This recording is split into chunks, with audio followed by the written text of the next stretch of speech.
یہ ہے ناروے، جو دنیا کا 5واں امیر ترین ملک ہے اور اس کی ٹوٹل 100% پاپولیشن میں 25% پاپولیشن ملینئرز کی ہے۔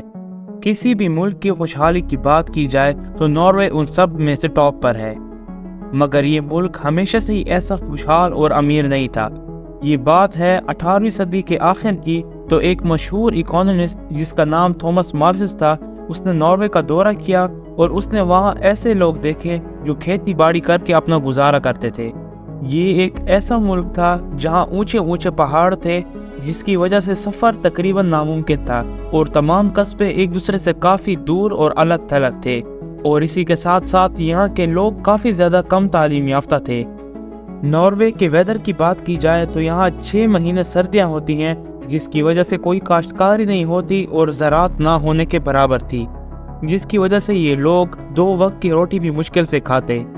کچھ ہی سال بعد ناروے کے حالات مزید خراب ہو گئے، اکانومی بالکل ڈاؤن ہوتی گئی اور ملک میں قحط پھیلنا شروع ہو گیا تھا اور ہر طرف یہی حالات تھے۔ مگر سوال یہاں یہ آتا ہے کہ ناروے میں اتنا بڑا چینج کیسے آیا؟ کیسے یہ ملک قحط کے حالات سے نکلا اور دنیا کا خوشحال ترین اور امیر ملک بن گیا؟ بات کی جائے ناروے کی ہسٹری کی، تو جب ناروے کو سویڈن سے آزادی ملی تو ناروے کی اکانومی کا بہت بڑا زور ٹمبر، فشز اور ڈیفرنٹ منرلز کا بائی سی دوسرے کنٹریز میں ایکسپورٹ کرنا تھا۔ یہ بات ہے 1900 کے سٹارٹ کی، جب ناروے نے دنیا کا چوتھا سب سے بڑا ٹریڈنگ شپ بنا دیا اور نارتھ سی کا 30% سمندری تجارت ناروے سنبھالنے لگا۔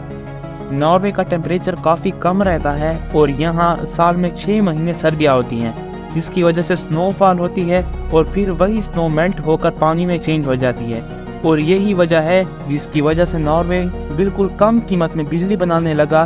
لیکن اس وقت ناروے کی بجلی بنانے والی تقریباً کمپنیز ناروے کی اپنی نہیں تھی، مگر ناروے کی گورنمنٹ نے اس عمل کو ختم کر دیا اور ڈیسائیڈ کیا کہ ناروے کے تمام قدرتی وسائل کو صرف اور صرف ناروے کے سٹیزنز ہی اون کریں گے۔ اور پھر 1940 میں ناروے نے ایک بل پاس کر کے تمام غیر ملکی کمپنیز کو ناروے کی ہائیڈرو پاور پروجیکٹس کی اونرشپ سے روک دیا۔ اسی طرح سے ناروے میں ٹیکنالوجی آتی گئی اور ناروے دن بدن ماڈرن ہوتا گیا۔ ٹرینز، روڈز اور ٹرانسپورٹ کا کافی ایڈوانس دور آتا گیا اور ناروے ترقی کی راہ پر بڑھتا ہی بڑھتا گیا۔ دنیا میں سب سے زیادہ ٹیکس بھی ناروے میں ہی تھا، مگر انہوں نے ان پیسوں کو فضول خرچ نہیں کیا، بلکہ ملک کے ٹیکس کا بڑا حصہ لوگوں کے ویلفیئر، لوکل انڈسٹریز کی سپورٹ اور ایجوکیشن میں لگایا، تاکہ ناروے جلد از جلد گرو کرنے لگے۔ اس وقت ناروے دنیا کے باقی ملکوں کے برابر تو آ گیا، مگر اس وقت بھی ناروے اتنا امیر اور ڈیولپ نہیں تھا جتنا آج ہے۔ 1959 کی ہی بات ہے جب نیدرلینڈ میں نیچرل گیس کے ریسورسز دریافت ہو گئے، اور اسی دوران ماہرین کے مائنڈز میں خیال آنا شروع ہوئے کہ ناردرن سی کے نیچے بھی اور ریسورسز ہوں گے، مگر کافی زیادہ محنت کے بعد بھی ان کو ناردرن سی میں کچھ نہ ملا، مگر انہوں نے ہمت نہ ہاری اور ٹھان لی کہ ایک آخری دفعہ ہم ریسرچ کریں گے، اور اس بار انہوں نے کافی زیادہ ڈیپ کھدائی کی اور اس کمپنی کا نام فلپ 66 تھا۔ 1969 میں اس سی کے نیچے بہت بڑے بڑے تیل کے ذخائر دریافت ہو گئے۔ اگلے 10 سالوں تک ناروے آئل پروڈکشن میں ہر کنٹری سے آگے تھا، اور اسی کام کو کرنے کے لیے لوگوں کی بھی کافی زیادہ ضرورت پڑی اور ہزاروں لوگوں کو اسی طرح سے جابز ملنا شروع ہو گئیں۔ جس بھی ملک میں آئل نکلنا شروع ہو جاتا ہے اور وہ ملک آئل ایکسپورٹ کرنا شروع کر دیتا ہے، تو ان کی لوکل کرنسیز کی ڈیمانڈ بڑھتی چلی جاتی ہے اور اسی طرح سے ان کی کرنسی کی ویلیو بڑھ جاتی ہے، جس کا بینیفٹ یہ ہوتا ہے کہ ملک کے سٹیزنز امپورٹڈ چیزیں بآسانی لے پاتے ہیں۔ اسی طرح سے ناروے نے آئل کو ایکسپورٹ کرنا شروع کر دیا، بلینز آف ڈالر کمانا شروع ہو گئے، اور ناروے بہت زیادہ تیزی سے آگے بڑھتا جا رہا تھا۔